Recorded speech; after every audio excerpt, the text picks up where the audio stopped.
bahwa apa yang dilakukan itu mungkin penasihat-penasihatnya sengaja membuat dia melakukan blunder ya, agar dia cepat berlalu dan digantikan oleh anaknya Pak Jokowi. Kalau saya asumsinya gitu. Karena nggak mungkin lah orang yang sepandai itu, kan dia pernah jadi jenderal, dia pernah jadi komandan, masa sih bodoh ya? Saya sangat ngeri nih, Prof, membacanya. Apakah memang setelah perjanjian ini ditandatangani, bangsa ini secara perlahan kehilangan kedaulatan secara ekonomi?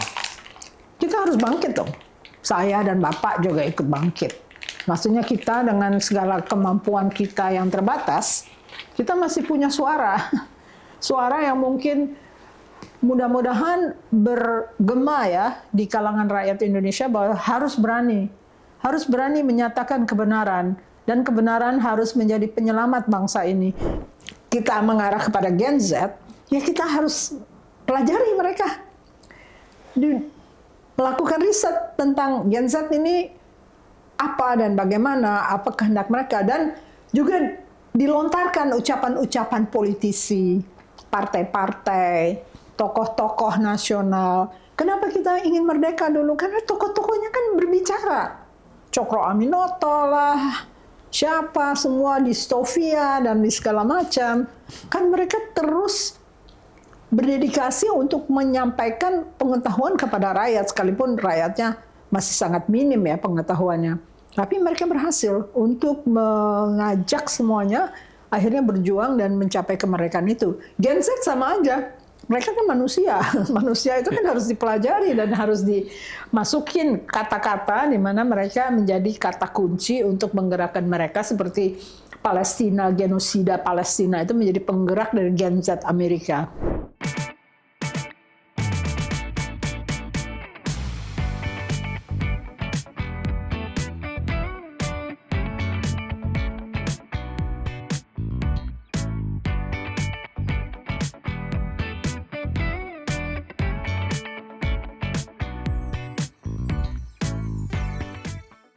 BOP ditandatangani. Indonesia mengalami sebuah loncatan sejarah, diuntungkan atau dijual diam-diam. Sangat menarik untuk kita kupas.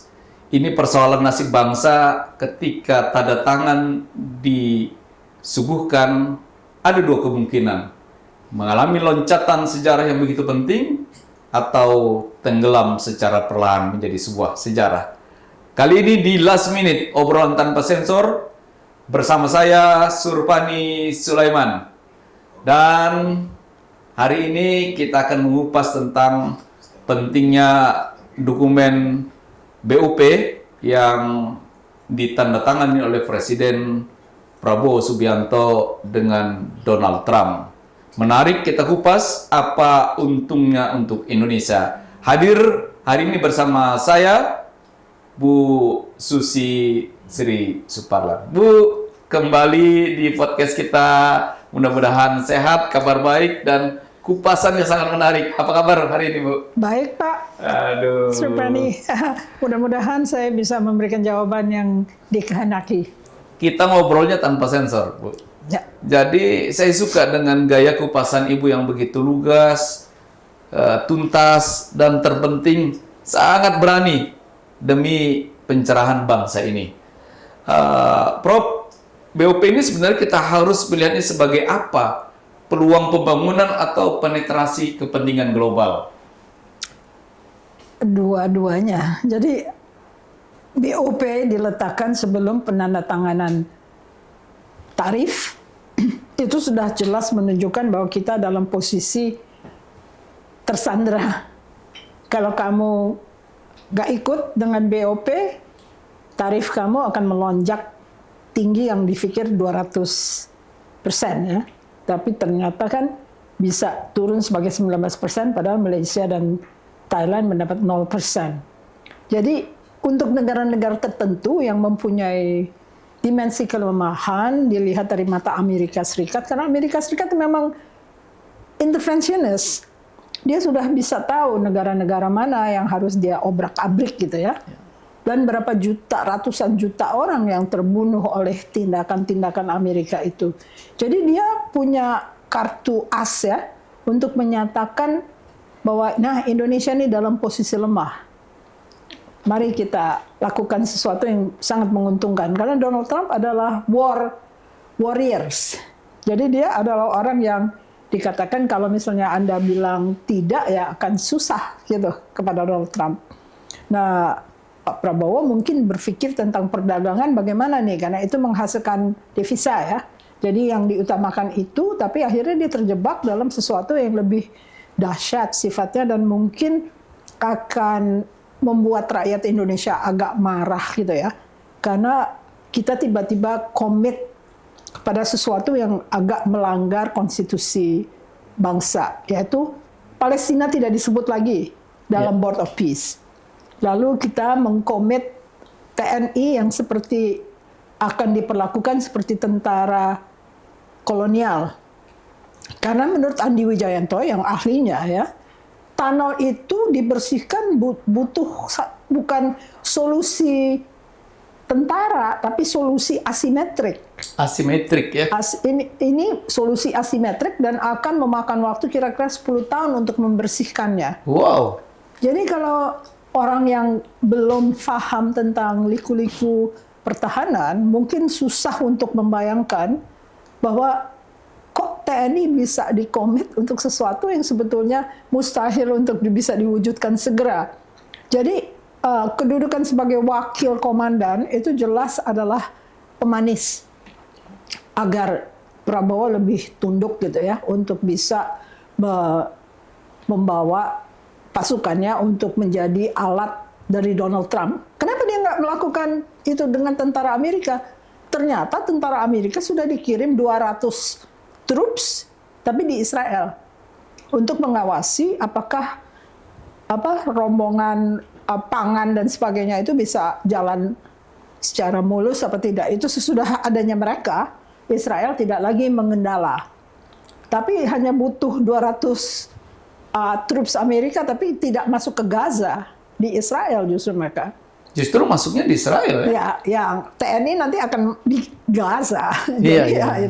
Itu yang agak kurang paham saya kenapa kita bisa masuk ke wilayah yang sebetulnya tidak ada solusi otomatis.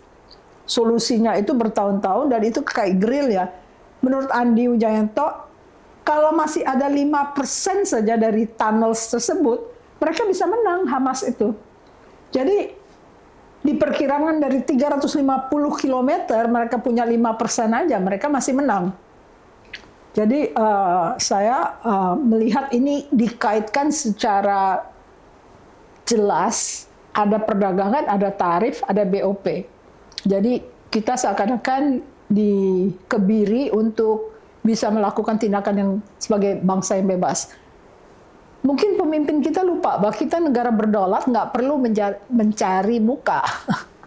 Karena kalau misalnya kita bisa bernegosiasi dengan baik, dan bargaining dan negosiasi, pasti kita mampu mengatasi masalah bangsa. Tapi masalahnya sekarang kan kita punya pemerintahan yang diwariskan oleh Presiden Jokowi dan dia punya ambisi lain. Sehingga mungkin Pak Prabowo diberikan penasihat-penasihat yang akan menjerumuskan dia. Nah sekarang semoga Pak Prabowo cepat sadar bahwa apa yang dilakukan itu mungkin penasihat-penasihatnya sengaja membuat dia melakukan blunder ya. Agar dia cepat berlalu dan digantikan oleh anaknya Pak Jokowi. Kalau saya asumsinya gitu. Karena nggak mungkin lah, orang yang sepandai itu, kan dia pernah jadi jenderal, dia pernah jadi komandan, masa sih bodoh ya? Kalau dia bodoh, pasti penasihatnya yang mendorong dia untuk melakukan hal-hal yang tidak dibaca secara rinci. Nah ini yang akan membawa Indonesia, apakah kita masih bisa menjadi sebuah negara yang utuh pada tahun 2030, menurut Pak Prabowo sendiri Indonesia akan hancur ya.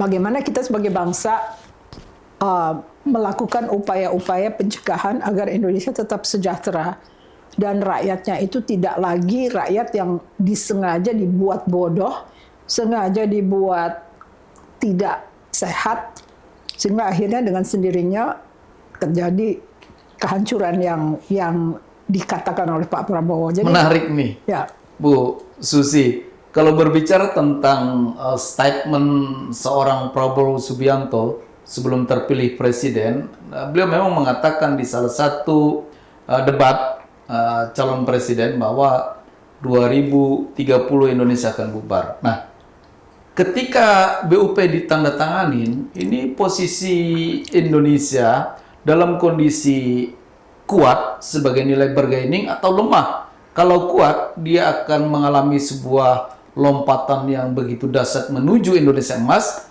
Kalau lemah, maka apa yang Prof katakan tadi akan tersandra, kemudian secara perlahan akan menjadi sebuah sejarah. kita lihat sejarah, Pak. Sejarahnya itu menunjukkan bahwa keluarga Soeharto dan keluarga Prabowo specifically tidak diizinkan masuk ke Amerika Serikat. Itu kan upaya Pak LBP untuk mencari lobbyist agar bisa mengizinkan Pak Prabowo datang ke Amerika Serikat. Jadi kalau seseorang itu mempunyai rekam jejak yang sudah dideteksi oleh mereka, tentu itu menjadi alat untuk mengevaluasi. Bisa dipertegas, Bu, itu apa namanya? Kenapa dulu Prabowo dan keluarganya dilarang masuk Amerika? Pelanggaran hak asasi di Timor Timur sebetulnya itu yang paling utama ya. Lalu kisah semacam kudeta yang terjadi 98 sebetulnya jadi rekam jejak human rights itu karena lobbyist dari orang East Timor itu banyak di Amerika Serikat ya. Jadi mereka juga masih kerap kali untuk mengingatkan bahwa ada orang yang pernah dianggap sebagai pelanggar hak asasi manusia, sekalipun sekarang orang-orang Demokrat kurang berpengaruh, cuman nanti kita lihat November mereka berkuasa lagi apa tidak. Itu akan menjadi jebakan berikutnya. Udah dijebak sama Donald Trump, nanti dijebak lagi oleh orang-orang Demokrat yang berkuasa. Jadi seseorang itu tidak bisa meninggalkan rekam jejaknya, karena rekam jejak itu adalah cara negara asing untuk menaklukkan negara lain yang akan dieksploitasi. Jarang pemimpin kita menyebutkan bahwa order dunia ini sedang diacak oleh Donald Trump. Dikatakan kategori negara nomor 1 adalah Amerika Serikat. Kategori negara kedua adalah Cina dan Rusia karena memiliki sphere of influence atau lingkup pengaruh. Negara kategori ketiga adalah Eropa, Asia, dan lain-lain yang siap untuk dimanipulasi. Karena tidak diingatkan mungkin ya Pak Prabowo bahwa kategorisasi ini berlaku sekarang, atau dia sengaja tidak mencari tahu bahwa kalau misalnya Amerika Serikat sudah menentukan ada 3 kategori negara dan kategori ketiga itu termasuk Asia, yaitu kami Indonesia. Artinya kita harus tahu bahwa apa yang dilakukan Trump adalah akan memanipulasi semaksimal mungkin negara dalam kategori ketiga. Karena kita tidak punya sphere of influence, lingkup pengaruh, beda dengan Rusia dan Cina yang masih dianggap tidak demokratik tapi tidak bisa dilawan oleh Amerika Serikat. Sehingga dia berikan dia dalam posisi, oke, saya akui sphere of influence kamu, asal kamu jangan mengganggu sphere of influence Amerika Serikat, yaitu Western Hemisphere. Negara Latin Amerika ya. Jadi kalau kita tidak paham tentang kendala-kendala yang mungkin dialami oleh sebuah negara karena pemimpinnya mempunyai rekam jejak yang sudah terdeteksi oleh negara adidaya. Kedua adalah order dunia yang baru itu cepat-cepat kita absorpsi, cepat kita paham bahwa kita tidak lebih dari kalangan yang dianggap kulit berwarna bisa diperlakukan secara semena-mena. Jadi kalau misalnya kita selalu bangga, oh Indonesia kaya, Indonesia makmur, Indonesia pandai. Anda lihat saja sejarah, lihat saja apa yang terjadi secara geopolitik. Ini 3 kategori ini nggak pernah ada yang menyebutkan. Jadi mungkin presidennya lupa atau mungkin tidak terus-menerus diingatkan supaya misalnya siapa yang bernegosiasi dengan Amerika dalam bidang perdagangan itu punya gambaran. Atau sengaja disetting untuk tidak masuk ke situ. Bisa juga. Artinya orang yang bernegosiasi dengan Amerika jelas-jelas akan mendorong kebebasan yang sebetulnya tidak mereka miliki, ya. Jadi presidennya kurang mengawasi. Menurut salah seorang tokoh di DEN, Pak Prabowo nggak pernah bicara dengan Erlangga. Jadi Erlangga sering pergi ke Solo. Jadi dalam hal ini, siapa yang mengawasi Erlangga dan negosiator yang di bawah Menko-nya? Menko-nya, ya. Nah, ini dia. Jadi di Indonesia tentunya bukan hanya rekam jejak pemimpinnya dan latar belakang kategori ketiga yang harus dimanipulasi, ada isu bahwa terjadi perpecahan di dalam kabinet. Kabinetnya. Karena ada yang mengupayakan agar Pak Prabowo cepat melakukan blunder-blunder yang bisa dengan segera disirnakan dari pucuk pimpinan. Nah, ini kan sudah diasumsikan oleh beberapa orang yang bilang palingan dia punya 2 tahun gitu ya untuk memerintah. Yang lain adalah kita lihat kemana. Hanya sekarang kita butuh bangsa Indonesia untuk sadar akan kondisi dunia yang sudah memasukkan kita dalam kategori negara yang harus dimanipulasi. Pemimpinnya itu harus terus diingatkan oleh suara rakyat. Kita nggak punya cara lain karena DPR sudah berkoalisi ya dengan pemerintahan. Suara rakyat yang cerdas, yang jujur itu masih dibutuhkan karena siapa lagi yang mengingatkan? Karena ini sudah akan masuk ke dalam kondisi di mana setiap negara sekarang melakukan tindakan semena-mena. United Emirat Arab membunuh orang-orang Sudan hanya untuk tambang emas. Ya. Lalu semua resources jadi perebutan dari negara-negara yang ada di dunia.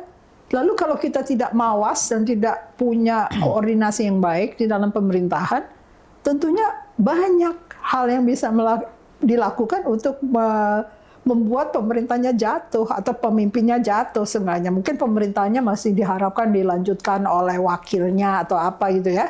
Kita sekarang harus benar-benar menyelidiki atau menelisik dalam kondisi geopolitik dan geoekonomi semacam ini, apa yang harus dilakukan yang paling bijak. Karena yang kita lihat adalah kontroversi di antara orang-orang sekitarnya. Misalnya antara Hasan Nasbi dengan siapa, lalu Menteri Kelautan dengan Menteri Keuangan dan sebagainya ya.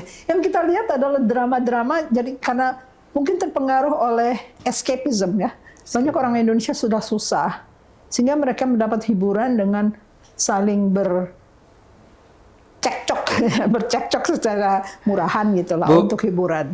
Prof, ini kan saya ngelihat setelah tanda tangan dokumen itu, nah sebelum terlalu jauh Ibu udah baca tuh semua dokumen Board Office itu. Ya, tapi nggak hafal. Ya, sudah saya baca. Kan netizen lagi mengkritisi ini, ada 3 poin yang betul-betul menurut kita kan bicaranya netizen sekarang. Masyarakat Indonesia yang terwakili hampir mayoritas netizen. Memang banyak yang berkeberatan terhadap dokumen ini. Bisa dikupas? Pertama, Palestina tidak disebutkan. Dan pada saat pertemuan BOP itu, Pak Prabowo lupa menyebutkan bahwa Palestina harus diikut sertakan. Karena itu yang diminta oleh MUI, Ormas Islam yang datang ke istana. Tapi Pak Prabowo lupa menyebutkan itu. Lupa atau sudah disiapkan dokumen itu tinggal terima sajian saja? Oh, yang ditandatangani kan itu disodorinya waktu di Davos. Tapi pada saat udah rapat kan dia udah tanda tangan maksudnya ya. Jadi yang kedua adalah ini melecehkan kedaulatan. Pertama, bukan Indonesia bertanda tangan dengan negara Amerika Serikat. Indonesia presidennya bertanda tangan dengan seorang individu yang namanya Donald Trump. Dia bukan mewakili Amerika Serikat. Jadi kalau misalnya dia sudah tidak menjadi presiden, seorang Donald Trump bisa menguasai sebuah negara berdolar. Itu melecehkan itu. Ya? Jadi menurut Bu Susi, ini pelecehan berat buat bangsa kita sebenarnya yang dilakukan oleh seorang Presiden Prabowo. Harusnya negara dengan negara. The United States of America and Indonesia. represented by the President of the United States and the President of Republic of Indonesia. Faktanya yang terjadi, faktanya presidennya menandatangani sebuah perjanjian dengan seorang individu yang namanya Donald Trump, dan dia menjadi ketua itu seumur hidup. Kalau dia tiba-tiba meninggal, yang menggantikan mungkin turun-menurun mungkin Jared Kushner yang menjadi ketua BOP. Nah, ini yang kedua kelemahannya. Yang ketiga adalah mengapa mengkomit TNI di saat masalahnya itu begitu rumit. Tunnels itu harus didamaikan supaya bisa menjadi negara damai, karena itu yang jadi syarat dari Israel. Tapi dia jumlahnya tuh 350 km, dan menurut Andi Wijayanto ini membutuhkan asymmetric warfare, bukan troop solutions. Asymmetric warfare masuk ke dalam dan segala macam untuk menanggulangi penjaga-penjaga tunnels tersebut. Dan kalau masih ada 5% aja tunnels yang mereka kan yang tahu, si Hamasnya yang tahu, 5% ditinggalkan untuk mereka bisa menguatkan diri kembali. Jadi agak mustahil untuk mencegah Hamas itu tidak lagi berperan. Karena mereka juga lihat bagaimana kami akan tidak berperan kalau West Bank juga sudah mulai disatroni oleh Israel. Jadi sebetulnya secara spesifik mereka juga paham bahwa tanpa Hamas mereka akan terusir. Ini masalahnya yang nggak pernah dipersoalkan secara gamblang atau secara artikulat ya oleh pemimpin bangsa adalah bangsa Palestina jangan diusir gitu, karena itu kan tanah mereka. Iya, hak mereka. Jadi syarat pertama untuk bisa kita bertanda tangan secara baik itu adalah hak mereka harus dilindungi, bahwa kita tidak terlibat dalam dekolonisasi dari orang yang pemilik negeri itu gitu ya. Jadi jargon selama ini yang dikampanyekan seorang Prabowo Subianto tentang kemerdekaan Palestina itu cuma hanya sekedar slogan. Pendapat Prof? Mungkin penasehatnya yang kurang paham ya. Saya tidak melihat Pak Sugiono menyebutkan ada 3 kategori negara, kita harus siap-siap, kita akan dimanipulasi, sehingga ini langkah yang sebaiknya. Kan harusnya dia mendapatkan input dari kalangan Kemenlu yang luar biasa pandai ya. Kan diplomat-diplomat kita unggul lah. Kalau misalnya itu sampai tidak menjadi wawasan untuk mencegah presidennya melakukan komitmen yang terlalu dalam karena ketakutan akan tarif, akhirnya dua-duanya nggak baik. BOP-nya nggak baik. Masalah perdagangan ini seperti menegakkan aliansi dengan Amerika Serikat, dan itu tidak disebutkan dalam Undang-Undang Dasar 45. Kita secara konvensional selalu melakukan tindakan-tindakan bebas aktif. Nah, sekarang kita diikat dan ditandatangani untuk kita ikut memusuhi negara yang dimusuhi Amerika Serikat, gitu kan? Kita tidak boleh berdagang dengan negara yang dimusuhi Amerika Serikat. Nah, ini kita dibilang sekutu bukan, kalau Andi menyebutkan sebagai semantic alliance. Semantic alliance. Aliansi semantik aja. Oh. Bukan sebagai full alliance, di mana kita mengharapkan perlindungan dari mereka dan mereka akan melindungi kita kalau sampai terjadi sesuatu. Ini sama sekali nggak diambil critical mineralsnya secara 100%, tapi tidak diberikan perlindungan. Dan ini ada yang menarik, Prof. Kan dokumen ini sudah ditandatangani, kemudian Presiden juga berangkat kembali ke Amerika dalam rangka Kongres tentang BOP itu. Tapi sampai detik ini, Parlemen di Indonesia dibungkam.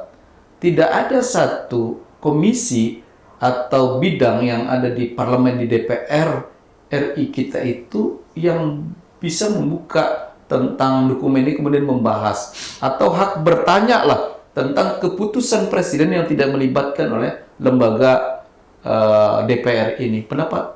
Saya kalau di TV selalu bertentangan dengan seorang anggota DPR dari Komisi 1, Pak, ya dari Sulawesi.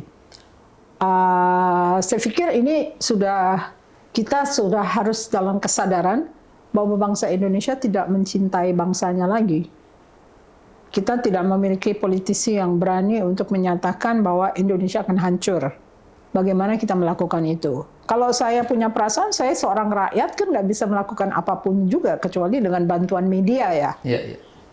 Selebihnya adalah tanggung jawab mereka. Kita bisa menuduh mereka yang duduk di DPR itu bahwa mereka semacam semi pengkhianat lah. Karena harusnya ada, misalnya kayak di Kongres Amerika, sekalipun mereka dibayar oleh AIPAC, mereka masih bersuara, masih menyatakan sesuatu. Jadi tidak tersandera secara menyeluruh, dan mereka masih menelisik hal-hal yang pelanggaran hak asasi, misalnya di Sudan, di Palestina, dan sebagainya. Sekarang masalahnya, apakah Indonesia mampu untuk melindungi rakyatnya? Karena rakyat itu kalau negaranya sudah compang-camping dan hancur, artinya dia akan jadi korban pembunuhan, Pak. Itu jelas. Rakyatnya yang menjadi korban. Ya, rakyatnya menjadi korban karena sebetulnya keengganan orang asing masuk dan Amerika masuk secara menyeluruh kan Indonesia kompleks kan, luas, terrainnya tidak begitu friendly, rakyatnya masih sangat sederhana, lalu mereka menghadapi itu seperti menghadapi neraka ya kalau masuk ke sini. Nah, kalau misalnya dengan sendirinya pemerintah hancur, tinggal dibom aja. Susah banget sih Tomahawk dikirim atau Aegis atau rudal atau segala macam, kita selesai lah gitu, rakyatnya dihabisi ya. Jadi kira-kira harapan bangsa ini, masyarakat ini kemana, Bu Prof? Kan sementara parlemen terbungkam. Kita melihat ada partai yang ada di parlemen yang kuat, contohlah kita ambil PDIP, tapi tidak bersuara juga. Kemudian kita berbicara di luar parlemen, ada yang namanya organisasi keagamaan, yang faktanya hari ini mayoriti Muslim itu ada di Indonesia, tapi juga saya lihat kritik-kritiknya hampir Ormasnya dibayar sama tambang, ormasnya dibayar MBG, NU sudah membuka dapur-dapur MBG.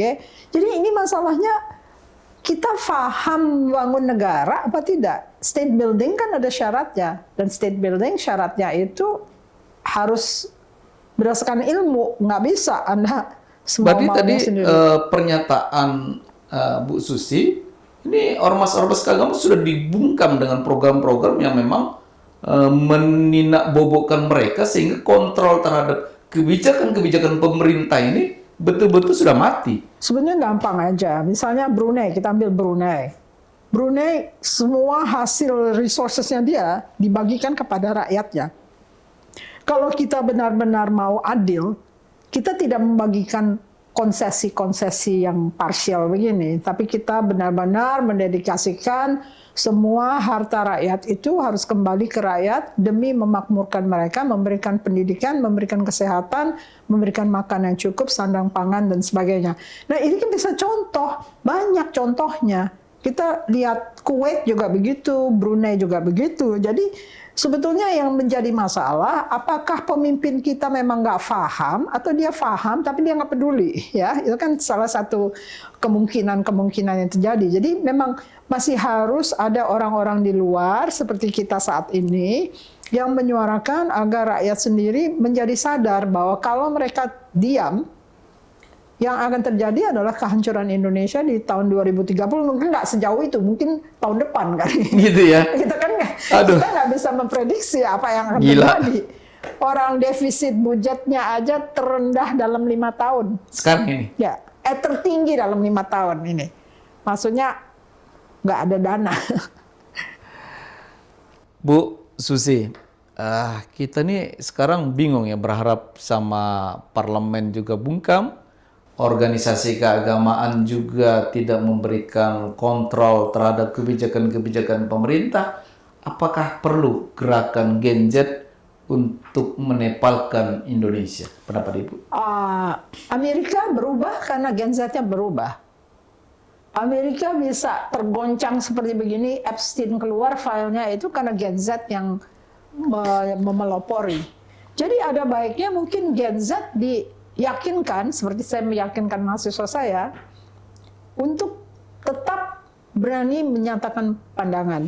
Kalau misalnya sudah mereka anggap negara ini hancur, mereka harus melakukan sesuatu yang bisa membuat negara ini refreshed atau di reboot gitu loh. Kita perlu reboot karena udah begitu kompleks. Jadi masing-masing pejabat nggak bergerak karena dia takut jabatannya hilang. Padahal sebetulnya yang harus digerakkan adalah kesejahteraan rakyat, bukan kepentingan mereka pribadi.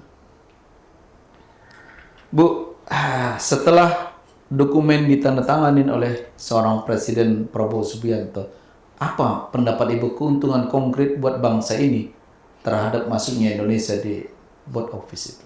Pada saat ini saya belum lihat keuntungan yang dibawa oleh pemerintah. Karena semua masih sama, gaji dosen masih sama, kondisi sengsaranya rakyat masih sama. Jadi sebetulnya harusnya kalau seseorang sudah berani mengkomit dirinya sebagai pemimpin bangsa, dia harus berpikir secara ekspansif gitu. Menjadi orang yang bisa diandalkan untuk mendeliver hal-hal yang dibutuhkan oleh rakyat. Sekarang ini Anda lihat sendiri, semua dana dipangkas. Dana pendidikan dipangkas untuk MBG. Lalu ada kabar lagi Universitas Indonesia harus mengurangi jumlah mahasiswa. Ya, jadi banyak hal-hal yang tiba-tiba abruptly diputuskan. Misalnya orang akan hemodialisis, akan cuci darah, tidak bisa lagi karena dana tersebut di-stop dari BPJS. Lalu BPJS-nya juga diganti pemimpinnya ya. Jadi kita jangan mengganti pemimpin karena sama-sama satu korsa ya. Tapi harusnya orang yang berpikir secara bijak dan bisa melahirkan pemikiran-pemikiran baru yang kira-kira akan membawa kesejahteraan seperti yang saya katakan sebelumnya. Bukan hanya rakyat dibawa ke gerbang kemerdekaan, tapi rakyat melalui gerbang kemerdekaan itu menjadi lebih sejahtera, menjadi lebih sehat, menjadi lebih pandai. Dari beberapa poin-poin perjanjian BOP itu yang Prof baca, yang mana sih perjanjian yang begitu menguntungkan Indonesia? Mimpi. Menguntungkan adalah kita bisa bermimpi bahwa akan ada Palestina yang ada gencatan senjata sehingga orang Palestina agak terlindungi. Tapi itu kan mimpi sesaat ya. Kalau misalnya negara yang terkuat itu sudah tidak setuju, Israel tidak setuju, mana bisa sesuatu itu terwujud. Minimal kalau West Bank itu tidak diganggu oleh mereka, orang Palestina masih sabar-sabar bilang oke, masih ada harapan. Tapi kalau di West Bank juga dihancurkan dan Gaza dihancurkan, mereka harapannya apa? Selain tanpa kesadaran, kita membantu mengusir rakyat Palestina keluar dari tanah mereka. Apakah dengan bergabungnya Indonesia di BOP itu mampu memperkuat diplomasi Indonesia di mata global? Adanya Indonesia sebagai negara yang berpenduduk Muslim mayoritas, dia memberikan legitimasi beda dengan kalau misalnya ada pasukan dari negara lain yang non-Muslim atau pasukan dari negara lain yang kulit putih. Kita hampir diingat selamanya oleh Palestina bahwa kita 100% mendukung mereka. Tetapi mendukung mereka menjadi social capital atau modal sosial untuk dimanfaatkan oleh Donald Trump untuk tujuan lain. Nah, dari ketika Indonesia masuk dalam keanggotaan BOP itu, apa yang pendapat Prof yang paling risiko, paling berbahaya terhadap masa depan bangsa ini? Pertama, kita menandatangani di saat kita sedang agak kurang sehat. Jadi harusnya kita lebih berhati-hati. Tapi euforia biasanya terjadi kalau misalnya orang berkumpul dengan orang-orang kulit putih, kaya-kaya dan kapitalis, dianggap kalau mereka kapitalis dan kaya, otomatis mereka akan menanamkan modal gitu ya. Jadi kita dibawa kepada ilusi bahwa mereka itu sekelilingnya adalah orang ramah tamah dan baik hati dan akan memberikan segala macam manfaat bagi rakyat Indonesia. Jadi mungkin lupa dan disodorkan secara tegas, ini loh, ada Board of Peace, please tanda tangan. Nah, dalam posisi di mana penandatangan tarif itu tertunda-tunda, tidak juga diputuskan sesudah dari Davos. Artinya Indonesia atau presidennya terjebak dalam penandatanganan demi menyelamatkan Indonesia dari tarif 200%. Kan dia nggak bisa menebak bahwa Supreme Court atau Mahkamah Agung mereka akan menolak tarif ini. Karena itu dianggap melanggar kebijakan perdagangan bebas. Lalu kalau delusional dan penasehatnya juga mungkin euforia dari penasehatnya berada di Swiss, di kalangan orang-orang kaya, itu kan membawa semacam konteks yang agak berbeda kalau dia ada di kampung-kampung yang terkena musibah dan sebagainya. Jadi orang Indonesia kadang-kadang suka, atau memang secara umum publik itu suka pada luxurious stuff, Dan itu menjadi hiburan yang sebetulnya tidak membuka cakrawala pemikiran, tapi justru dia enjoy untuk hal-hal yang sebetulnya tidak langgeng, ya. Menariknya kan ketika penandatangan BOP itu penetapan tarif itu didelay begitu lama. Dan konon katanya, Ibu, saya pikir nanti bisa ditunjukkan ke pemirsa memegang dokumen BOP itu. Salah satu poin yang memang dikritisi oleh bangsa ini, masyarakat ini, salah satu adalah Indonesia diminta untuk menyerahkan data-data tentang bangsa ini ke Amerika. Yang kedua tentang perdagangan. Katanya sudah tidak mencantumkan label halal lagi dalam salah satu konsep di perjanjian perdagangan itu. Coba di ini. Jadi BOP itu khusus tentang demilitarisasi, gencatan senjata, apa yang akan dikomit oleh negara-negara yang disuruh menandatangani, dan itu jelas bahwa ini terkait sedikitlah dengan perdagangan karena sekuensnya didahulukan BOP, baru sekuensnya menandatangani tarif, Dengan sendirinya sebetulnya ini semacam jebakan agar ketakutan terhadap tarif 200% itu menyebabkan Prabowo komit Indonesia kepada BOP, ya. Ternyata perjanjian perdagangannya lebih dalam lagi kesulitannya. Karena segala-galanya diberikan. Seakan-akan tidak ada kendala lagi bahwa data kita ditransfer ke Amerika Serikat. Lalu kita negara muslim yang akhirnya harus menerima 99% dari perdagangan Amerika harus masuk ke Indonesia tanpa tarif. Dan tanpa label, dan tanpa SNI. Ya. Jadi nggak ada dia mau dibebani oleh local content dan sebagainya. Dan itu jelas memperlemah argumentasi kita untuk menjaga agar Indonesia itu seenggaknya terlindungi oleh rambu-rambu yang tidak bisa ditembus oleh sembarangan orang, ya. Ternyata itu diserahkan seluruhnya. Jadi sekarang masalahnya kita kan sebagai rakyat nggak begitu paham, ya. Siapa yang sebetulnya menasihati? Kalau menasihati itu secara dia pikir free trade akan akhirnya membawa kesejahteraan, tidak terbukti itu, ya, bahwa ada teoritisi kapitalisme yang lama seperti Karl Polanyi akan mengatakan double movement, opening to the outside and protecting on the inside. Terbuka keluar, tapi melindungi yang di dalam. Nah ini free trade dianggap sebagai aba-aba bahwa kita akan sejahtera. Itu kan struktural, ya. Kita sekarang sedang terjebak dalam middle class yang tidak bisa naik kelas. Middle class, tapi tidak bisa naik kelas. Bahkan bisa turun kelas, ya. Kebanyakan middle class malah turun kelas. Karena sebetulnya mereka tidak mampu lagi untuk menanggulangi pemotongan-pemotongan yang dilakukan oleh pemerintah untuk disalurkan untuk MBG, sekolah rakyat, dan segala macam yang multiple dimensi yang sebetulnya kalau saya asumsikan mungkin ini mempersiapkan pemilihan umum 2029. Padahal sebetulnya dibutuhkan sekarang adalah suplemen untuk rakyat yang banyak yang menderita dan lingkungan hidup kita yang hancur lebur. Ya, hancur lebur karena dipikir hanya menggali-gali menjual, menggali-gali jual. Lalu bukan itu saja, 100% critical minerals kita akan diserahkan. Nah, ini menarik nih. Jadi saya agak sedikit potong, agak menarik nih. Berarti kan eksploitasi terhadap sumber daya alam kita termasuk menjadi salah satu bargaining position di BUP itu. Saya kasih contoh. Beberapa waktu itu kan ramai berita tentang Israel udah masuk di salah satu blok gas yang ada di salah satu Di Maluku Utara. Maluku Utara.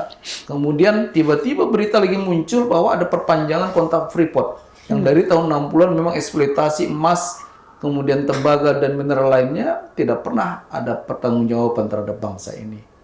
Menurut pendapat Prof? Ya kayaknya dia mengkomit semuanya itu tanpa berpikir lagi bahwa sebetulnya jangan 100% semua diberikan. Kita seakan-akan sudah menjadi negara bagian Amerika Serikat yang nomor 51 mungkin ya. Karena 99% perdagangan Amerika boleh masuk ke Indonesia. Harus masuk ke Tanpa Indonesia. syarat, tanpa label, tanpa tanpa label, SNI. tanpa SNI, tanpa Gila. rambu-rambu semuanya. Jadi sebetulnya ini bagaimana sih? Apakah orang-orang yang berada di seputar kekuasaan itu berpikir bahwa perdagangan bebas otomatis akan menciptakan kemakmuran? Itu belum terbukti. Perdagangan sebetulnya. bebas atau dijual diam-diam nih bangsa ini? Ya, Menurut Prof? mereka asumsinya karena Amerika adalah champion dari negara perdagangan bebas, jadi dengan nempel dengan mereka tiba-tiba semua modal Amerika masuk. Tapi kan masalahnya disebutkan juga oleh petinggi Exxon waktu mereka diundang pergi ke Venezuela. Venezuela is uninvestable katanya, tidak bisa diinvest. Sekarang masalahnya kita pernah merefleksi diri bahwa kita uninvestable apa tidak? Ya. Maksudnya preman-premannya, jawara-jawaranya, korupsinya, apakah tidak itu menjadi kendala dari investasi? Kalau hanya berpikir secara finance seperti Rockefeller, seperti Rothschild dan lain-lain mengenai interest rate dan mengenai derivatif, mengenai Bitcoin, mengenai crypto dan sebagainya, mungkin dia pikir sudah cukup itu. Padahal sebetulnya yang bisa mempekerjakan rakyat adalah foreign direct investment. Foreign direct investment membutuhkan iklim bisnis yang sehat. Iklim bisnis yang sehat artinya polisi harus benar, tentara harus benar, preman diberantas, korupsi diberantas, baru mereka masuk. Kalau tidak, Vietnam lebih menguntungkan. Karena Vietnam adalah negara otoriter, komunis, kalau Anda melanggar, Anda ditembak mati. Sekarang Jadi sebenarnya lebih di Vietnam. bukan memberikan 100% apa yang kita miliki demi perdagangan bebas, tapi mencontoh Vietnam bahwa kenapa mereka menarik? Karena mereka bisa menggaranti foreign direct investment akan mendapat profit. Kalau kita memasukkan foreign direct investment ke Indonesia tapi diganggu oleh korupsi, diganggu oleh preman, diganggu oleh jawara-jawara, diganggu oleh segala macam konflik yang terjadi di masyarakat, kan jauh lah. Oh ya. Saya sangat ngeri nih Prof membacanya. Apakah memang setelah perjanjian ini ditandatangani, bangsa ini secara perlahan kehilangan kedaulatan secara ekonomi? Kita harus bangkit dong. Saya dan Bapak juga ikut bangkit. Maksudnya kita dengan segala kemampuan kita yang terbatas, kita masih punya suara. Suara yang mungkin mudah-mudahan bergema ya di kalangan rakyat Indonesia bahwa harus berani menyatakan kebenaran. Dan kebenaran harus menjadi penyelamat bangsa ini. Karena kalau kita lihat, kenapa dulu-dulu bapak-bapak bangsa kita mau mengorbankan kehidupannya yang nyaman itu demi kemerdekaan? Kok kita lupa sih? Cepat lupa karena materialisme itu emang menghanyutkan ya. Siapa yang nggak suka dengan kondisi makmur? Tapi makmur untuk sebagian dan tidak makmur untuk sebagian besar kan akan menghancurkan. Karena kalau kita lihat kehidupan, ini kawan-kawan saya baru dari NTT nih, dari Ngada. Aduh gambarannya kemiskinannya itu, udah nggak masuk akal itu loh. Jadi rumah orang-orangnya itu seperti kontainer kecil itu dengan pintu dan dia disangga dengan. Jadi di wilayah yang sudah disubsidi oleh hasil-hasil mineral Freeport misalnya, kan itu dibagi ya cross subsidi ya untuk negara-negara bagian yang miskin. Tetap aja tidak terjamah. Orang tetap dalam kondisi melarat. Bukan hanya melarat, kalau sebuah desa itu kurang sejahtera, misalnya di Ngada, terjadi semua. Prostitusi, perdagangan orang, pembunuhan, segala macam yang kita anggap itu hanya terjadi pada masyarakat yang maju. Ternyata masyarakat yang miskin jauh lebih terlanda hal-hal yang kita tidak bayangkan gitu. Jadi kita harus cepat-cepat, saya ingin tuh Pak, kalau mengungkapkan kehidupan-kehidupan di desa-desa untuk mengingatkan bahwa bukan hanya orang yang naik mobil Alphard kanan kiri atau tidak memikirkan rakyat. Rakyat itu harus menjadi pusat perhatian karena mereka adalah kalangan yang harusnya dilindungi oleh Republik Indonesia. Dia tidak ada konstitusi Republik Indonesia bilang hanya melindungi orang-orang kaya, hanya melindungi orang-orang berkuasa. Nah ini kan yang dibolak-balikan oleh, mohon maaf, oleh Pak Jokowi. Dia menghancurkan negeri ini sebetulnya. Jadi tanpa pengetahuan yang logical, dia telah menghancurkan sendi-sendi kebangsaan dan akhirnya semakin sulit untuk membangun negara. Saya mau garis bawahi di sini. Ada pernyataan yang begitu tajam. Ibu tadi mengatakan bahwa ini adalah ulah tangan daripada seorang Joko Widodo, Presiden yang ke-7. Apakah program-program yang dilaksanakan oleh Prabowo ini bagian daripada presiden sebelumnya yang tidak bisa dipisahkan?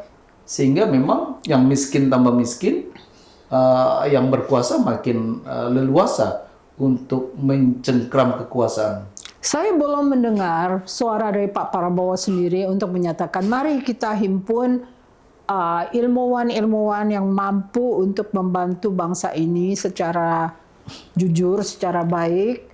Yang kita dengar hanya seorang Hasan Nasbi yang mengeluarkan kata-kata yang kurang menyedot. Totonya dia jadi komut malah di Pertamina. Ya, kayak gitu ya. Buat kita yang selalu memikirkan bagaimana nasib bangsa saya. Saya sendiri mengeluarkan uang, Pak, untuk melakukan gambaran-gambaran tentang apa efek dari hubungan internasional dengan rakyat kecil.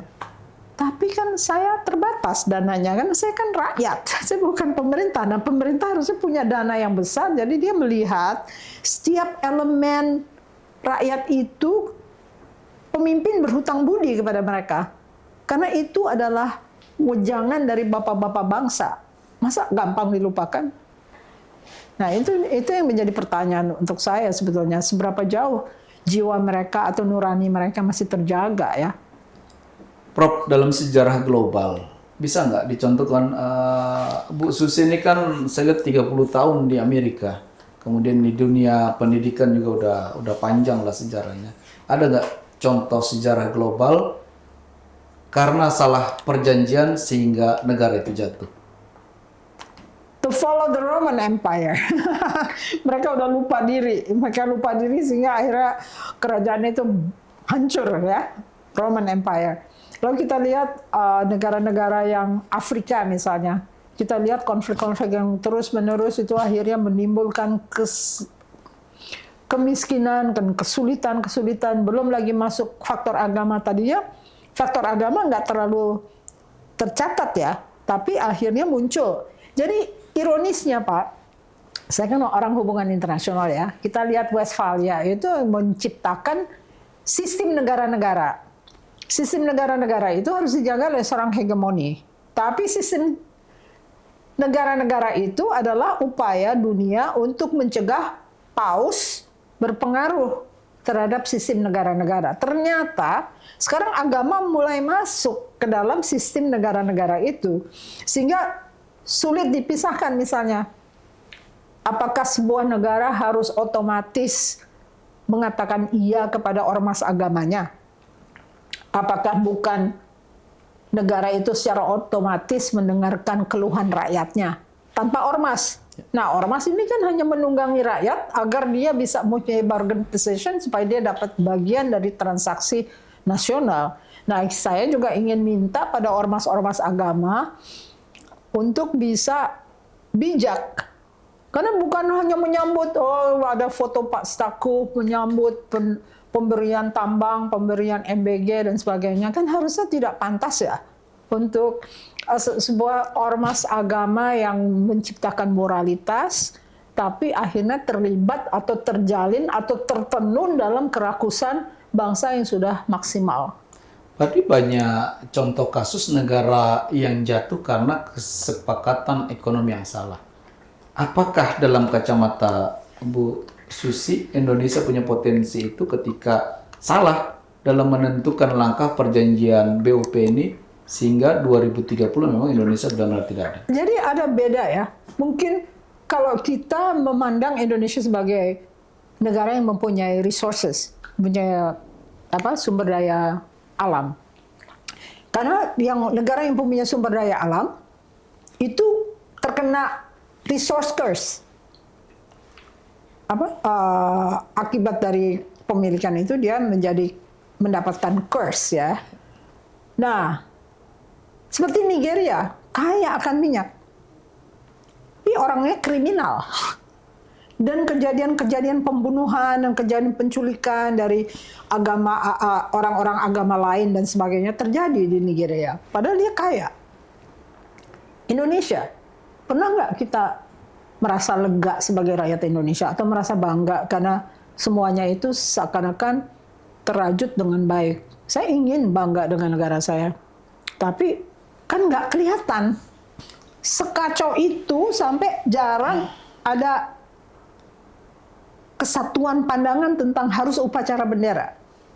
Saya di Amerika, sumpah, setia pada negara Amerika setiap pagi.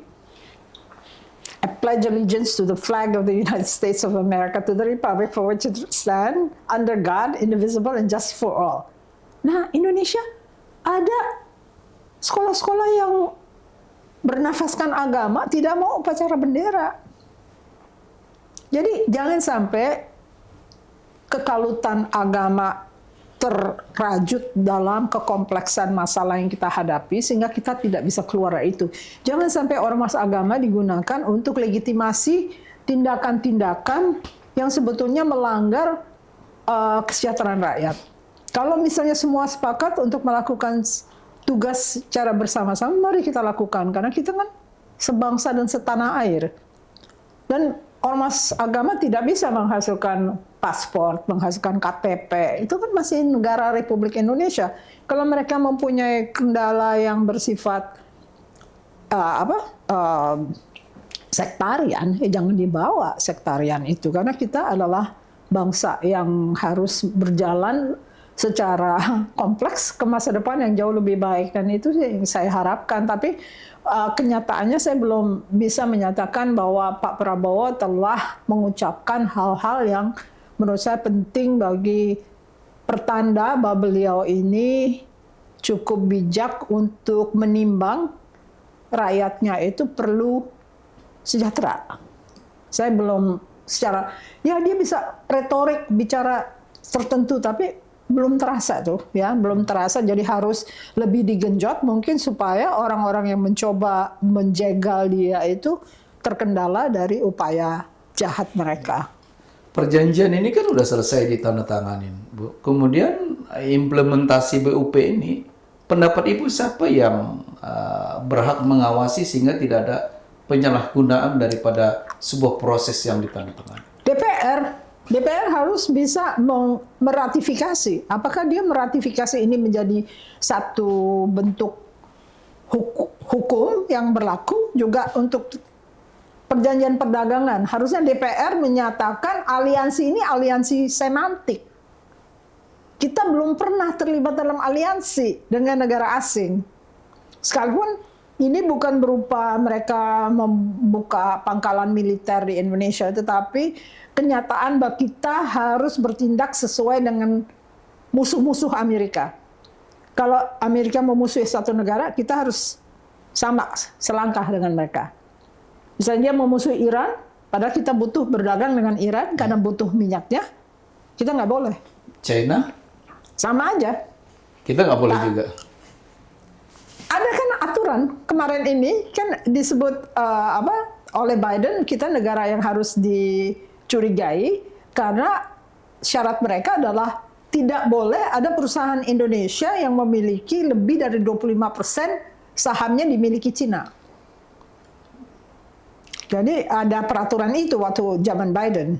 Sehingga kalau kita ingin mengambil benefit-benefit dari misalnya Inflation Reduction Act, ya, undang-undang untuk mencegah inflasi di Amerika Serikat, kita nggak boleh. Lalu kita tidak boleh mengekspor hal-hal yang ada komponen yang dibuat oleh pabrik yang dimiliki lebih dari 25% milik Cina. Jadi kalau misalnya kita ada baterai dibuat oleh company yang mempunyai komposisi saham Cina itu lebih dari 25%, nggak boleh masuk ke Amerika. Dan kalau mau masuk ke Amerika harus ada syaratnya, harus bekerja sama dengan beberapa mitra di dalam negeri Amerika Serikat, dan AMDAL-nya juga ditentukan bersama-sama. Jadi banyak kendala-kendala dalam perdagangan, mungkin dipikir oleh Dewan Ekonomi Nasional bahwa dengan adanya peraturan yang begitu mengendala sebelumnya, ayo kita 100% masuk, nyemplung ke dalam kehendak Amerika Serikat. Tapi apakah itu menguntungkan apa tidak? Kan tidak pernah ada terbukti bahwa penyerahan segala hal itu kepada Amerika Serikat itu berarti benefit atau profitable untuk Indonesia. Kalau kita lihat, yang diuntungkan oleh hubungan dengan Amerika adalah Korea dan Taiwan. Karena mereka diatur. Terjadi land reform di Korea, di Taiwan, karena hanya dengan aturan dari Amerika Serikat itu dianggap dia bisa tidak menjadi flashpoint untuk peperangan. Sekolah-sekolah juga diatur. Setelah land reform mereka hanya bedanya Korea dengan CBO, Taiwan dengan free trade. Kenyataannya saya memang ngelihat kalau memang faktanya dari perjanjian ini kemudian Indonesia menjadi negara kuat, itu kita tidak perlu berpikir adanya macan Asia sesuai dengan cita-cita seorang Prabowo. Tapi sebaliknya, ketika masa depan bangsa ini salah dalam mengambil keputusan kemudian yang akan datang negara ini rugi, menurut pendapat Ibu, siapa yang paling bertanggung jawab terhadap bangsa ini? Ada istilah the buck. Bawahnya yang jahat-jahat yang membuat kerusakan, presidennya bertanggung jawab. Itu kalau Anda dewasa ya, dalam logika pemerintahan adalah the buck stops here. Siapa yang memberikan perintah, itu yang bertanggung jawab. Tapi masalahnya sekarang, bisa nggak pemerintahnya itu mengontrol orang-orang yang jahat yang mengendala kebijakan dia agar tidak wujud, agar tidak berhasil, agar akhirnya belok ke sini atau belok ke situ. Banyak blunder-blunder yang terjadi. Saya rasa kalau pembantu-pembantunya jujur dan memang mendukung Pak Prabowo, mungkin nggak akan terjadi. Tapi kan kita lihat, misalnya MOU dengan Cina yang akhirnya seakan-akan Natuna bisa diambil oleh Cina dan akan dilakukan pembentukan archipelagic state dari Cina itu akan kita akui karena kita mengakui Nine Dash Line. Lalu sekarang komitmen 100% kepada Amerika. Kita jadi bingung. Ini kepada semua negara adidaya kita serahkan segala-galanya. Padahal sebetulnya harusnya dalam kita berhubungan dengan adidaya ada diktum nih mengatakan adidaya tidak perlu sahabat sejati. Karena perilaku mereka bergantung kepada apa yang disebut interest defined as power. Interest mereka adalah kekuasaan. Jadi mereka nggak butuh sahabat. Sedangkan yang dikomunikasikan kepada rakyat Indonesia, kami ingin Indonesia menjadi sahabat sejati Amerika Serikat. Itu kan tidak masuk akal ya. Iya. Kayak tadi, mimpi tadi. Mimpi, tapi kan yang membangun itu stafnya ya. Kan seorang presiden nggak bebas banget untuk melakukan sesuatu sebelum dia berkonsultasi kanan kiri dengan orang-orang sekitarnya. Nah masalahnya buat saya pertanyaannya, orang-orang sekitarnya ini orangnya Pak Jokowi apa bukan? Kita tegas saja, maksud sih Pak Prabowo nggak bisa merekrut orang yang non Jokowi. Atau tidak berdaya. Whatever, pokoknya tersandera ya akhirnya jadi beginilah kita. So, ada segmen yang saya katakan tadi 2029 itu kan generasi muda Gen Z itu mendominasi untuk pemilih. Artinya pemilih pemula.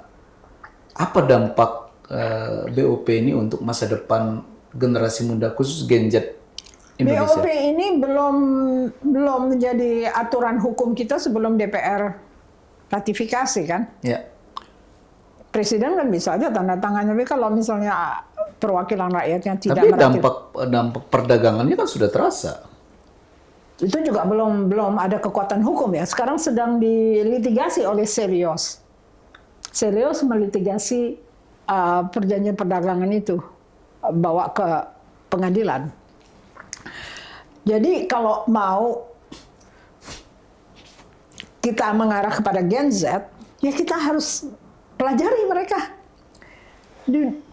Melakukan riset tentang Gen Z ini apa dan bagaimana, apa kehendak mereka, dan juga dilontarkan ucapan-ucapan politisi, partai-partai, tokoh-tokoh nasional. Kenapa kita ingin merdeka dulu? Karena tokoh-tokohnya kan berbicara.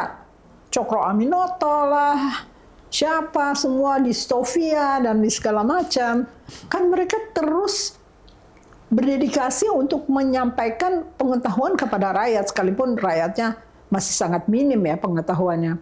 Tapi mereka berhasil untuk mengajak semuanya akhirnya berjuang dan mencapai kemerdekaan itu. Gen Z sama aja. Mereka kan manusia. Manusia itu kan harus dipelajari dan harus dimasukin kata-kata di mana mereka menjadi kata kunci untuk menggerakkan mereka, seperti Palestina, genosida Palestina itu menjadi penggerak dari Gen Z Amerika. Kalau tanpa Gen Z Amerika itu mungkin file Epstein nggak akan keluar. Ya. Artinya peran Gen Z itu sangat besar sekali. Sangat-sangat besar. Sekali. Karena mereka adalah mayoritas ya kalau dihitung dari jumlah yang ada sekarang. Kita beruntung karena jumlah anak mudanya besar sekali. Hanya masalahnya kesenjangan itu telah menyebabkan terjadinya segmentasi antara kalangan yang ada di daerah pedesaan dengan daerah perkotaan. Di Amerika perpecahannya terjadi karena perbedaan pandangan antara orang di desa dengan orang di kota. Prof, jika satu ketika Bu Susi diberikan kesempatan untuk memberikan nasihat kepada pemerintah, khusus Presiden kita Pak Prabowo, apa hal penting yang ingin Ibu sampaikan terhadap BUP ini? Hati-hati dengan Amerika Serikat. Karena Amerika Serikat punya rekam jejak yang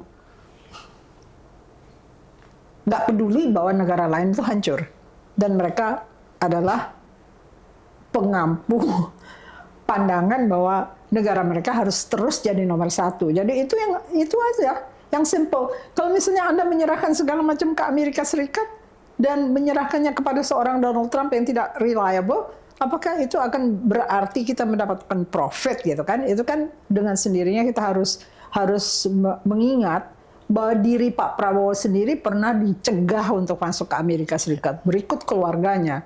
Tapi karena upaya dari pejabat tinggi zaman Pak Jokowi, ya akhirnya dia berhasil untuk masuk. Untung nggak ditangkap. Biasanya kan ada jenderal yang ditangkap di Virginia waktu dia ada di airport. Salah satu jenderal Timur waktu itu. Jadi bisa aja terjadi segala sesuatu. Kalau Anda mempunyai rekam jejak yang kurang menjanjikan, mungkin ditakuti dia menjadi Maduro. Bisa jadi ya? Dicomot aja gitu. Ya. Untuk pengadilan yang ada di Amerika Serikat, dan pengadilan itu bisa terjadi karena kelompok negara bagian tertentu banyak nelayan-nelayan orang Portugis, dan itu nyambung langsung dengan orang Timur. Rhode Island misalnya, Massachusetts juga begitu. Jadi nelayannya itu memang turunan Portugis. Jadi banyaklah elemen-elemen yang sebetulnya untuk orang Indonesia yang hanya mengenal Amerika secara superficial nggak akan mengerti implikasi dari setiap negara bagian dan apa kecenderungan mereka untuk melihat negeri kita sebagai alasan untuk mereka melawan. Nah, itu dia. Waduh, keren sekali. Saya lihat kupasan-kupasannya ini. Jadi memang nggak salah kita panggil untuk kedua kalinya Bu Prof ini di last minute. Terakhir Prof, last minute pernyataan terakhir. Sejarah pasti akan mencatat sebuah perjanjian BOP ini.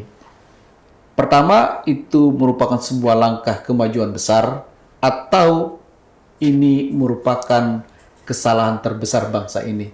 Last minute apa menjadi masukan Ibu untuk bangsa ini? Kemajuan dalam artian hanya ini yang bisa membuat gencatan senjata itu terwujud. Kekalahan hanya wujud karena sebetulnya tidak ada jaminan bahwa negara terkuat yang menindas dan memflatten Gaza itu bisa setuju akan kehadiran dan wujudnya negara Palestina sebagai two-state solution. Jadi artinya terjadi komplikasi di sini. Kami memberikan pasukan, tapi pasukannya itu sebenarnya bukan troop solution, harusnya asymmetric solution. Nah, antara troop solution dan asymmetric solution ini harus paralel. Kalau tidak, ya tidak akan terjadi demilitarisasi dan pasifikasi dari sebuah wilayah yang sedang dalam arena pertempuran. Aduh, pemirsa, memang ini bukan hanya sekedar diskusi dan pencerahan, tapi ini menyangkut masa depan bangsa. Bukan sebuah awal yang menentukan, tapi menit terakhir menentukan nasib bangsa ini. Sampai ketemu di last minute selanjutnya bersama saya Surpani Sulaiman. Thank you Ibu Pro, makasih banyak sudah hadir di tempat kita. Sampai jumpa. Assalamualaikum warahmatullahi wabarakatuh.